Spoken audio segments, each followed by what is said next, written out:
and welcome to my channel. My name is Emma Cownley. I'm a freelance copywriter and blogger, and today I'm going to be going through the harsh realities of being a freelance writer with you. If you're new to freelancing, you might not know quite what to expect, and there are a few fucking harsh realities you're gonna have to get to grips with and prepare for before you get stuck into a long and fulfilling career doing your own thing. This video was inspired by a chat on the freelance Slack group that I'm in. People were just kind of discussing the problems they've come up against and ways that they've kind of got around those. And I thought it would be really helpful for me to share some of those insights and problems with you who are mostly new freelancers, seem to watch my videos. So I thought it would be really handy to go over them with you. And I'm sure my freelance contemporaries won't mind, because it's all in the name of helping newbies. I didn't actually plan to film a video today, and I don't have a lot of time, so this is going to be kind of like a race against time to say everything I need to say before I'm actually due on a client call. Why have I made this choice? I don't know. I'm going to go with it. Let's get wild. Harsh lesson number 1. As a freelancer, you are not the priority. My good friend and freelance colleague, Jonathan Wilcock, actually wrote a brilliant article on this recently, which I will link below. But he's basically saying, you know, when you're chasing around after clients, you expect kind of replies quite quickly. You want the information that you need to get the job done. Why aren't they being forthcoming? Why isn't anyone contacting me? Why am I being left in the dark? All this and all that.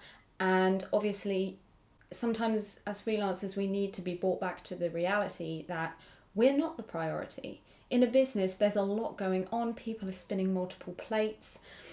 When you're a freelancer, companies come to you and lean on you for additional support. They need to just be able to sling something to you, know that you can get it done, and hand it back to them and let them kind of keep the pace that they're going at. The harsh fact of the matter is, as a freelancer, you need to be prompt, you need to be reliable, you need to have amazing etiquette. The client, unfortunately, doesn't.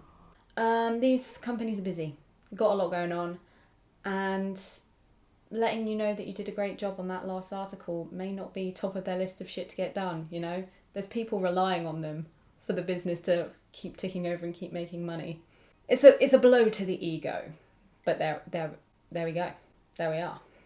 Second harsh reality, possibly the harshest reality of all, is that ghosting is real and ghosting happens. Doesn't matter how experienced you are as a freelancer or how good you are, you will experience ghosting in some capacity in your career.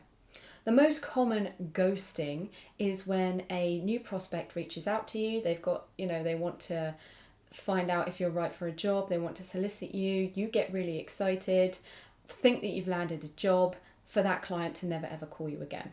Which is why I always say, you haven't got the job until the contract is signed and the money's in your account. You haven't got that job until you have those two things.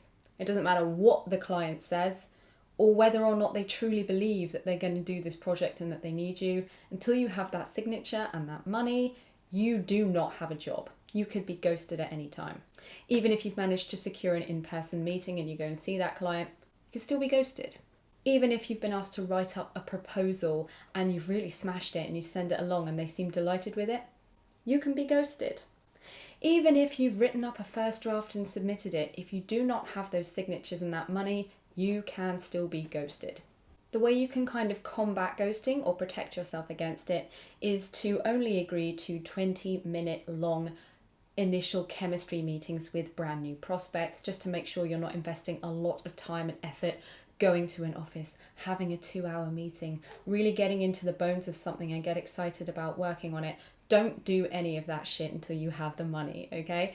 20-minute chemistry calls for free, and after that, start charging for those meetings. Similarly, proposals. One of my freelance colleagues suggested charging a set fee for proposals, because then at least if the client ghosts, you got a little something for the time and effort that you put in. Because as you know, as a freelancer, you put a lot of research, a lot of time and a lot of effort into pitches and proposals. And it's a real shame when you've done pitch after pitch after pitch and been ghosted every time, the amount of billable time you've wasted on that, it really begins to hurt your revenue. So start to think about perhaps charging a set fee for written proposals.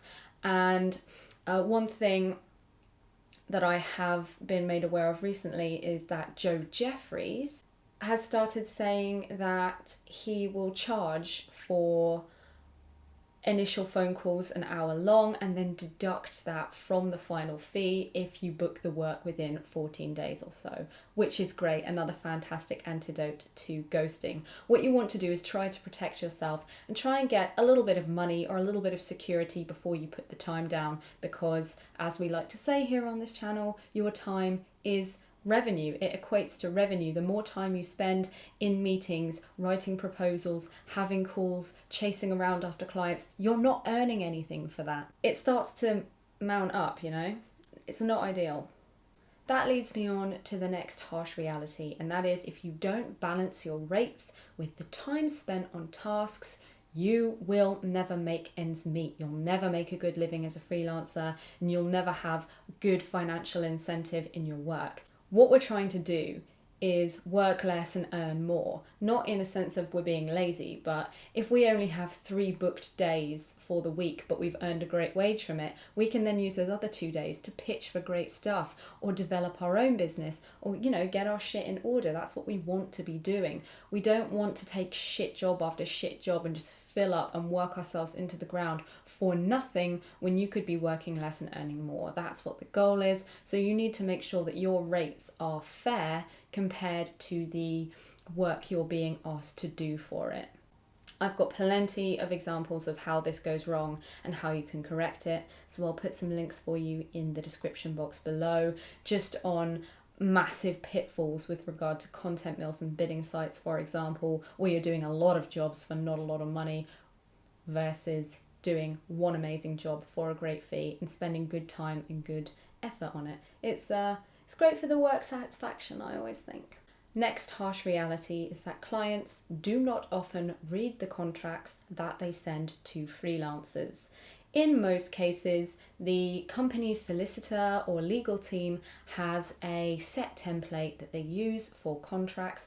They just send it out. They have not read it. And sometimes there are clauses in there which are problematic. So make sure that you read those and feel confident enough to question them, because 9 times out of 10, the client doesn't even know what's in the contract. And when you flag something, they feel embarrassed, they amend it, or you can haggle it.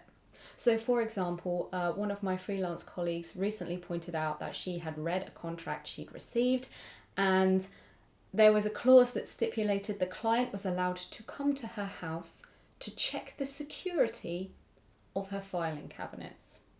Now, I don't know about you. It's 2021, babe. Who's using a filing cabinet? Fucking no one, that's who. How old was that contract?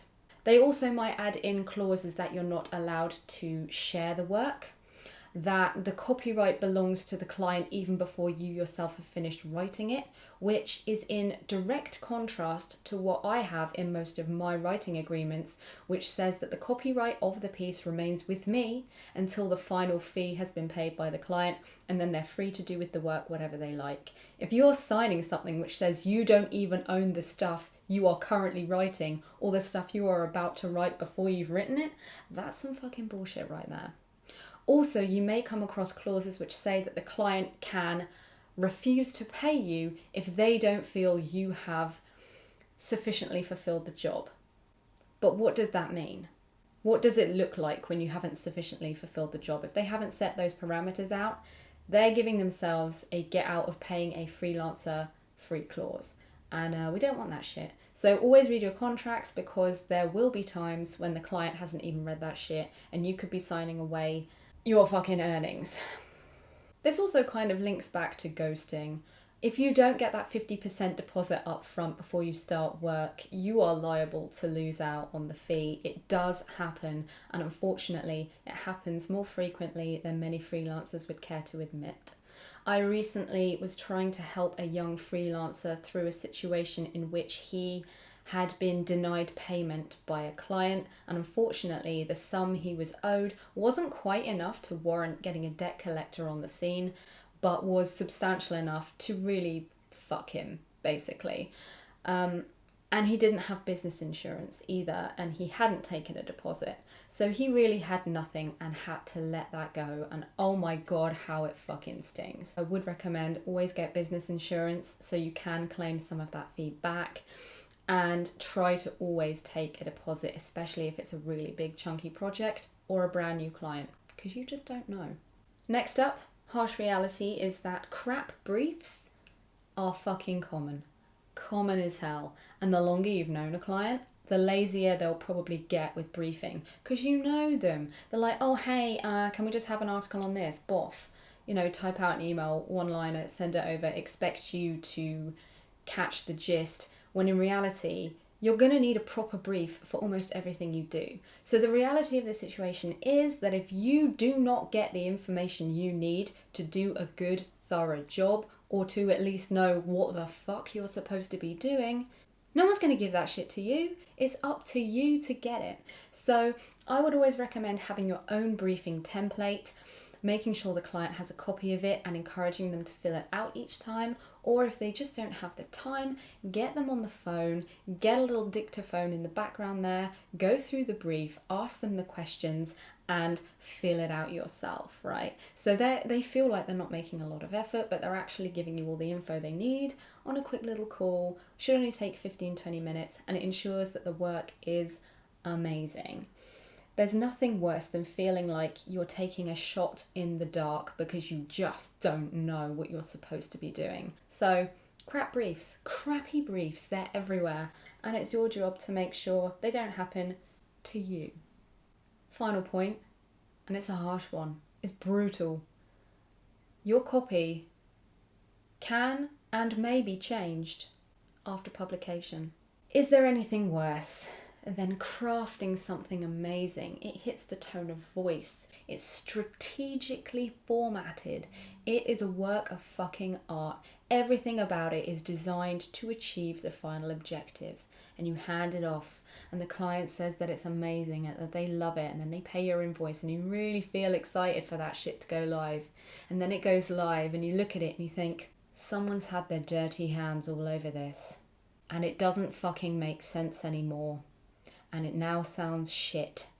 And the reason that I made that creative decision was really fucking justified. But because you don't like the word and, or the word whatever, you changed it. And now it's ruined. And now I can't put that shit in my portfolio because A, I don't want that piece of trash in my portfolio, and B, that's not my work.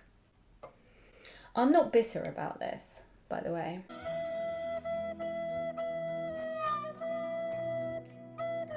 So here's what we're going to do. There are several resources available on the internet that will allow you to hop onto, say, a web page or an online piece of media that you've created, slip into the HTML code, change the copy back to what it was when you wrote it, then you can take a tidy little screenshot of everything together all in the design and use that for your portfolio or for future pitches. It doesn't actually change the website, obviously. The website or the article or whatever it is remains the same as it is after it's been fucking tampered with. But it does allow you to put your original copy back in there and get a little screenshot.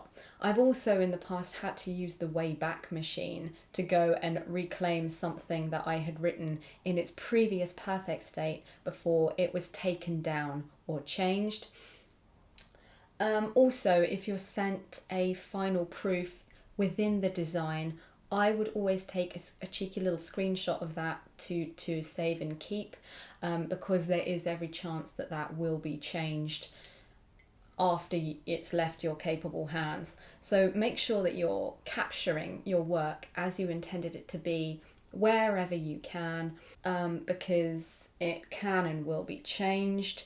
And unfortunately, you can argue your case as much as you like. I always try to push back on some of the decisions I've made, because if that copy doesn't work,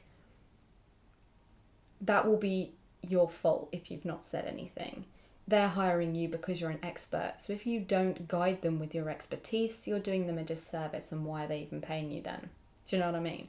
So I always try to argue against changes that hurt the choices I've made, and I explain why I've made these choices so that the client can make the call themselves. But ultimately, it's, once they've paid for it, the copy is theirs. They're going to do with it what they're going to do with it, and you just need to release it. You need to release it into the ether and just let it go. Yo, I think we're going to make it.